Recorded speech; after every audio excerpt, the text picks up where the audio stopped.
Qué bueno que estén ahí para que compartamos juntos todos los adelantos científicos y técnicos que le permiten a las distintas cadenas de valor seguir avanzando y mejorar. Bienvenidos a Saber Rural una vez más. Y para comenzar este programa les proponemos hablar de la integración ganadera y agrícola en búsqueda de la sustentabilidad. Ante una nueva realidad productiva y pensando en la demanda de los productores, desde la Estación Experimental Agropecuaria Cesario Neredo del INTA, en el sudoeste de la provincia de Buenos Aires, se impulsan ensayos y trabajos para la extensión de nuevos modos de manejo de cultivos y del ganado bovino. El INTA cuenta con un campo experimental orientado a impulsar ensayos para mejorar la eficiencia de los sistemas productivos, con énfasis en la ganadería. El campo está dividido en tres unidades. Es una unidad agrícola, digamos que dentro de este campo es la parte más productiva para agricultura, donde prácticamente no hay desperdicio. Después tenemos una parte que es mixta, digamos que ahí estaríamos representando un campo, digamos, de acá de la zona que hace una producción mixta, digamos, que tiene agricultura y ganadería. En ese lugar se implantan cultivos, se implantan pasturas y verdeos. Y después ya hay una parte que es un poco, no sé llamarla inferior, pero tiene más medanoso, con más pasto llorón, que es la parte de cría.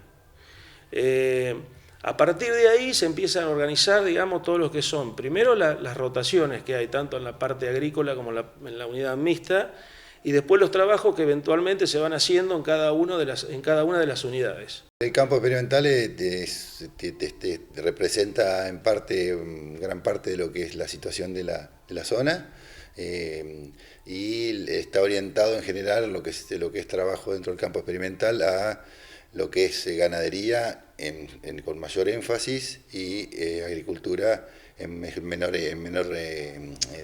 escala, digamos. Y se apunta, el objetivo de este experimental es, desde que empezamos a trabajar, es un experimental que trabaja en la parte de sostenibilidad, ver sobre todo lo que es sistemas mixtos, cómo podemos insertar mejor las dos actividades, la agricultura y la ganadería, en pos de sistemas que sean más circulares y que sean más estables en el tiempo, a medida que evoluciona lo que está pasando en términos de cambio, variación y oscilaciones climáticas, pero mucho centrado en eso, en lo que es propuestas de procesos de manejo que nos permitan al productor poder complementar la ganadería y la agricultura hacia algo más sostenible, más estable en términos económicos y agrícolas, ¿no? Es un campo que, digamos, que tiene un régimen de precipitaciones promedio en 700 milímetros, son campos arenosos, con una parte, digamos, bastante productiva, después tiene partes de médanos que están fijados con pasto llorón en este caso. Bueno, ahora hemos empezado, digamos, hace 2 o 3 años con José a recuperar algunas partes de estas que estaban con pasto llorón y hacerlas productivas. Y después, bueno, la helada, como es esta región del sudoeste, tenés la primera helada que generalmente se da en marzo-abril, abril más que nada, que es la fecha, digamos, promedio, y una helada tardía que puede ser en noviembre.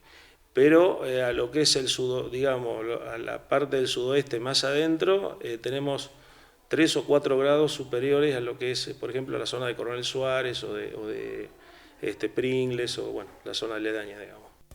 Con el paso de los planteos mixtos a una agricultura permanente y la adaptación de la ganadería a modelos intensivos, se torna necesaria la actualización constante, tanto de los profesionales que interactúan y coaccionan en estos sistemas, como de los productores.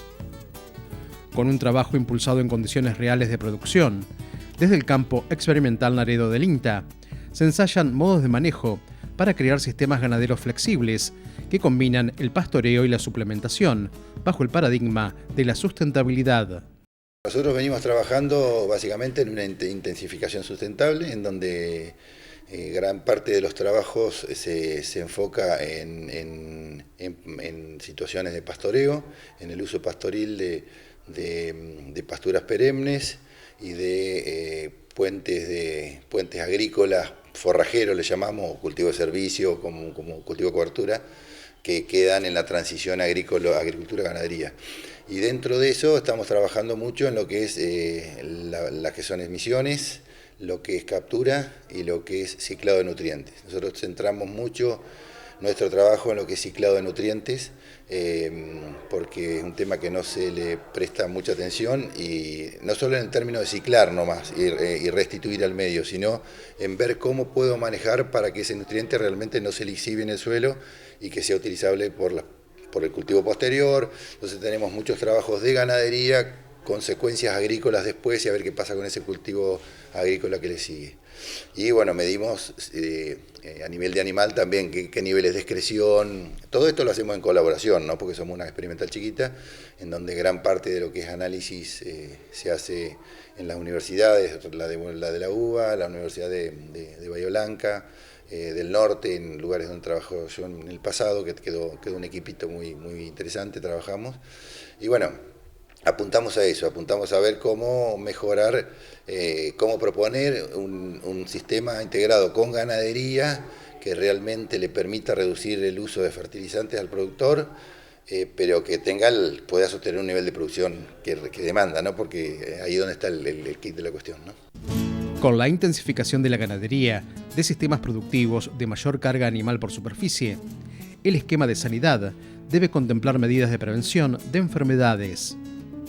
Para estudiar la emergencia de nuevos problemas derivados de la aparición de afecciones infecciosas, metabólicas y tóxicas, desde el campo experimental Naredo del INTA se realizan trabajos desde un enfoque sistémico.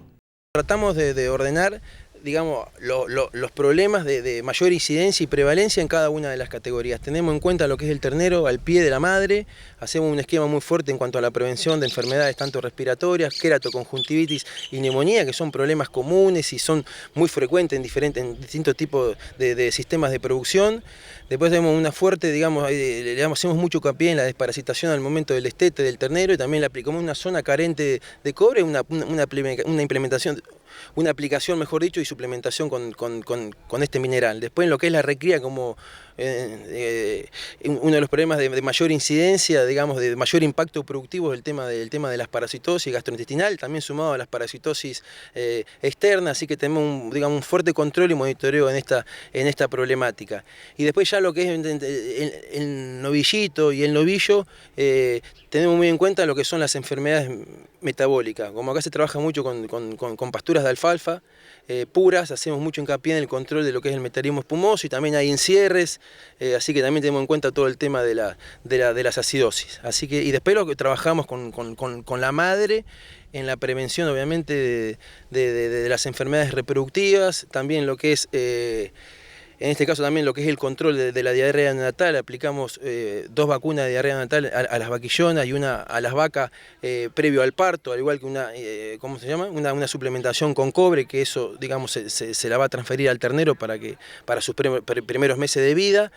También tenemos un control fuerte en lo que son con respecto a los toros. También evaluamos, hacemos los sangrados para brucelosis, hacemos tuberculinización y hacemos todo el examen clínico sanitario de los toros. Y en los novillos ya mencioné las principales enfermedades o potenciales riesgos de enfermedades metabólicas. Las enfermedades constituyen una de las principales barreras para la producción bovina y sus subproductos. Si bien en Argentina entre las más importantes se reconoce la fiebre aftosa, existen otras que no presentan consecuencias sobre el mercado cárnico, pero que generan un importante efecto en la producción a nivel de un rodeo. Con el seguimiento de las principales enfermedades que se registran en la región sudoeste de la provincia de Buenos Aires, desde el INTA se identifica a la hipomagnesemia como una de las de mayor prevalencia en vacas adultas.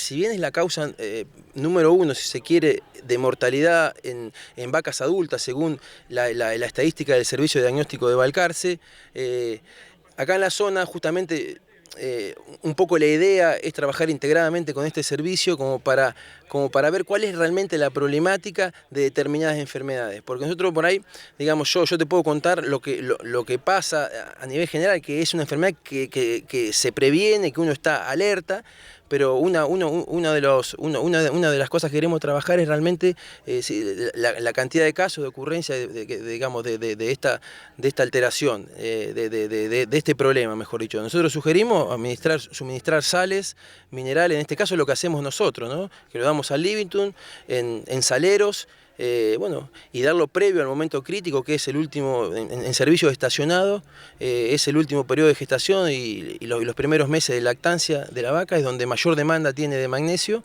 y como es un mineral que prácticamente no tiene reservas, el animal necesita un aporte diario. Así que lo que sugerimos es lo que hacemos nosotros, es suministrar, suplementar con sales minerales, y con anticipación al momento que yo quiero cubrir. Así el animal ya sabe comer y disminuye el riesgo. Igual es una enfermedad muy compleja, multifactorial, que hay cosas que por ahí se escapan. Es una enfermedad que se viene presentando hace muchos años, pero bueno, al ser multifactorial hay aspectos tanto del suelo como de la planta, del ambiente, del animal que interactúa, entonces por lo menos tenemos que tener en cuenta algunos tips, de tratar que no llegue el animal al parto muy gordo, de evitar momentos de estrés en el animal, en este caso suplementar, como dije, con sales minerales, eso sería básicamente con respecto al hipomagnesemia lo que podemos aportar.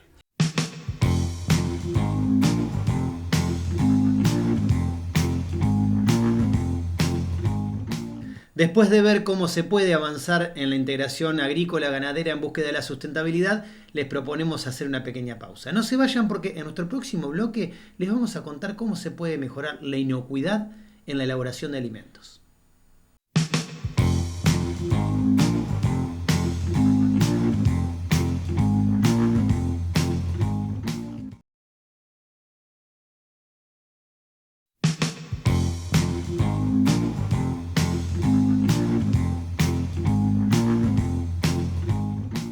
La inocuidad en la elaboración de alimentos es un aspecto central en la salud pública. Es por eso que en el siguiente informe les presentamos algunas pautas para mejorarla.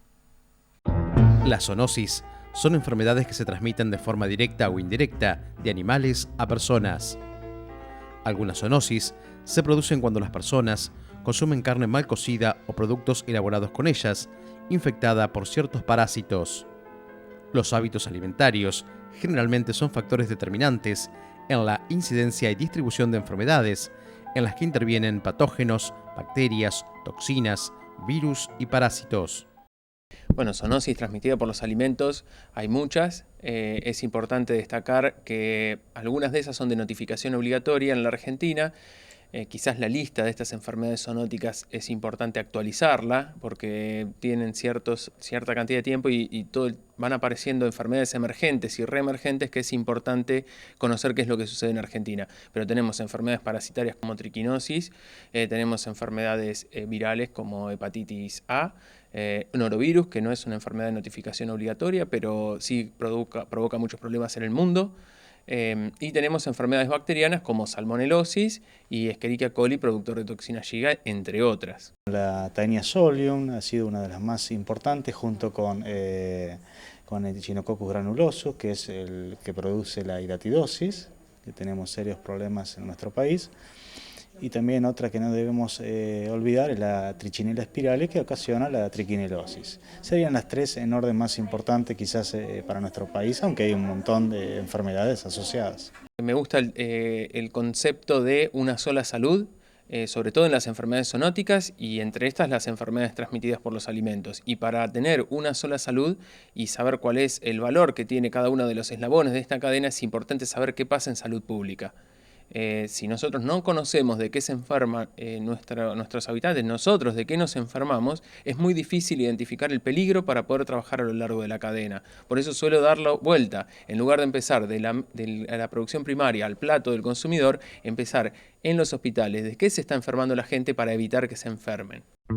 Las enfermedades transmitidas a través de los alimentos pueden ser prevenidas con adecuadas prácticas agropecuarias que tiendan a mejorar la calidad de las materias primas a utilizar. Cada cadena de valor debe contemplar cuidados particulares para lograr la inocuidad de los alimentos que se elaboren. Cada matriz alimentaria va a tener su problemática. No es lo mismo una fórmula láctea infantil que carne bovina o carne aviar o chacinados. Entonces depende del tipo de alimento, son los cuidados y el aseguramiento de la calidad que se debe dar a lo largo de toda esa cadena de elaboración del producto. Todos los actores involucrados en la industria alimentaria, desde el productor hasta la persona que prepara el alimento, deben conocer las buenas prácticas de manufactura para evitar que factores físicos, químicos y biológicos afecten a los alimentos a fin de reducir las setas. Buenas prácticas y aseguramiento de la calidad. Rige, por ejemplo, en frigoríficos. Pongo un ejemplo, frigoríficos bovinos. Hay distintas categorías sanitarias en la Argentina respecto de los frigoríficos de producción de bovino. Están los de mayor exigencia porque su producto está destinado a mercados exigentes, y tenemos matarifes locales, municipales, que no tienen la misma calidad microbiológica o la misma calidad de producción. Entonces ahí encontramos un abanico enorme, como también hábitos culturales, donde en el campo faenan animales sin ningún tipo de nada, ni siquiera matarife, sino bajo de un árbol. Y bueno, esos son hábitos culturales y hay que abordarlos, y cada uno de ellos tiene que tener sus buenas prácticas. Por supuesto que los que tienen mayor exigencia tendrán, además de las buenas prácticas, un sistema de HACCP donde identificarán puntos críticos. Pongo como ejemplo frigorífico, que es lo que más trabajo, con lo que tengo más relación. Pero en cada una de las cadenas de producción de alimentos está este concepto. En la República Argentina, las enfermedades transmitidas por alimentos están comprendidas en un régimen legal de las enfermedades de notificación obligatoria. Las enfermedades a notificar son de tipo infeccioso, parasitarias, exóticas o de etiología desconocida. Hay distintas formas de evaluarlo. Una es lo que se puede dar a conocer desde las autoridades sanitarias, que eso es lo que vale, lo que sirve para poder trabajar en las cadenas de producción de alimentos. Y la otra es el gran subregistro que existe, que no nos permite ver, y que un poco yo lo comento, siempre es como jugar al gallito ciego, donde tenemos los ojos tapados y estamos tirando palos para ver a qué le pegamos. Sería bárbaro poder implementar, hay una tendencia a poder implementar análisis de riesgo para poder mitigar las enfermedades transmitidas por los alimentos en todos los ámbitos. También es importante el eslabón relacionado con los consumidores. Si bien no es el consumidor el responsable de lo que sucede, sino que el alimento que llega a su casa puede llegar a estar contaminado, es importante que el consumidor esté bien informado. Y ese es un deber de todos nosotros, en particular de las autoridades sanitarias.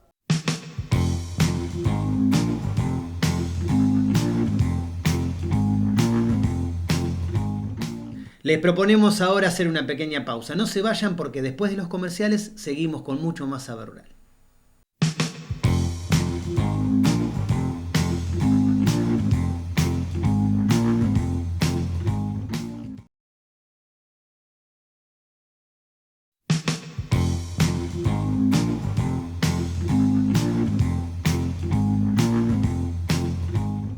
En la producción bovina, las parasitosis requieren un diagnóstico precoz y asertivo. Es por eso que a través de una entrevista remota con un especialista les proponemos abordarlo.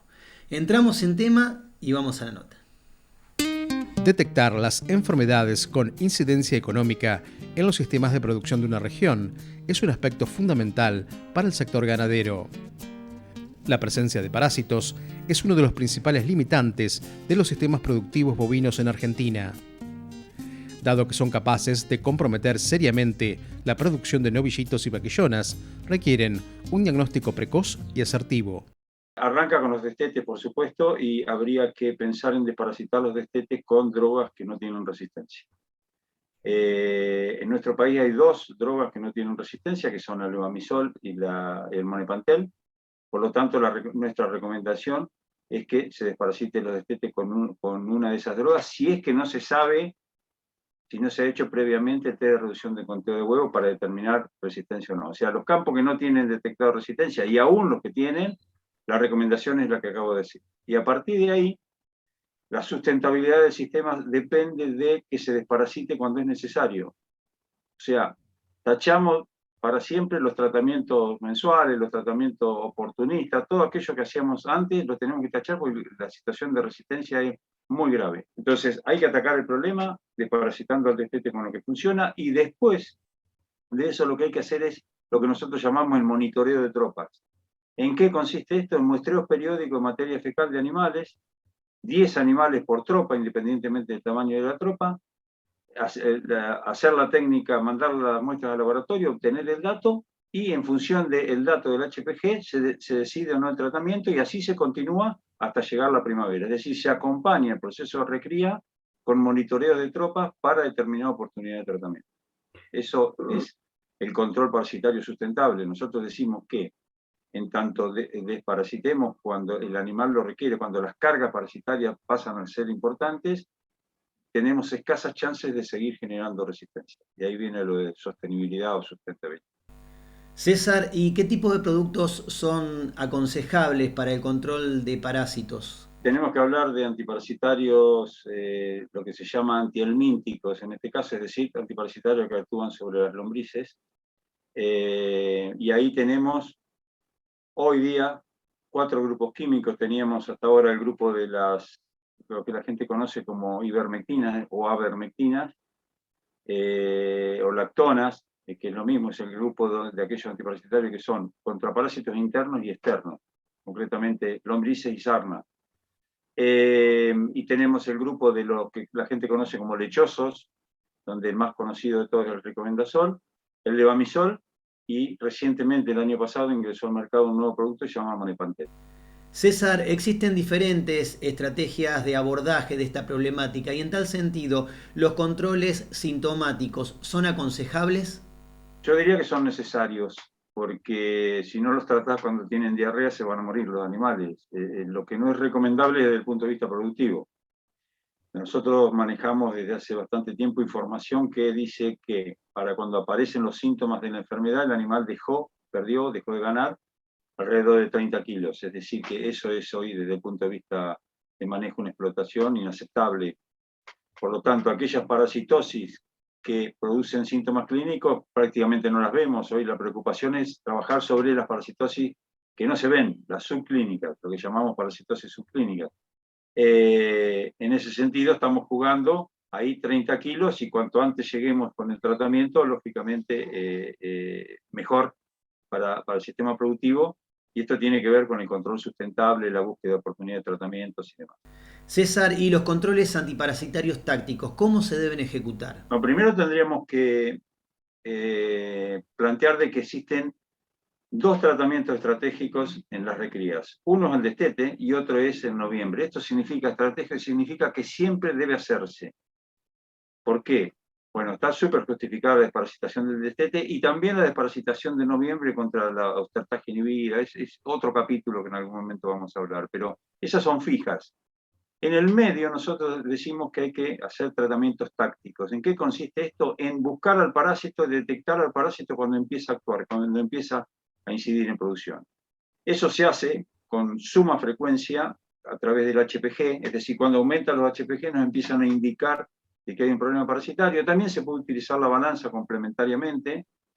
El colega utiliza el historial del potrero, la época del año, la categoría, el estado, digamos, un montón de herramientas clínicas y productivas para tomar la decisión, pero el tratamiento táctico es justamente aquel que se puede mover, se puede ubicar, dependiendo de la problemática parasitaria, que varía año tras año en función de las lluvias, o de la presentación o no de lluvias, características climáticas. En definitiva, César, lo sugerible es realizar un control sistemático e integral. El control integrado, digamos, va un poquito más allá, trabaja con algunos elementos que planteamos recién, de la mano del profesional, por supuesto, y el profesional cuando aplica el tratamiento busca alternativas de, por ejemplo, salir a potreros con menor cargas parasitarias. Eso lo hace en base al historial de los potreros. O prolongar el efecto antiparasitario con encierres cortos, digamos, algunas alternativas que puedan mejorar la eficacia y disminuir la frecuencia de tratamiento, que es el objetivo. O sea, no queremos dejar de tratar, lo que queremos es ubicar los tratamientos en el momento correcto para no seguir generando resistencia.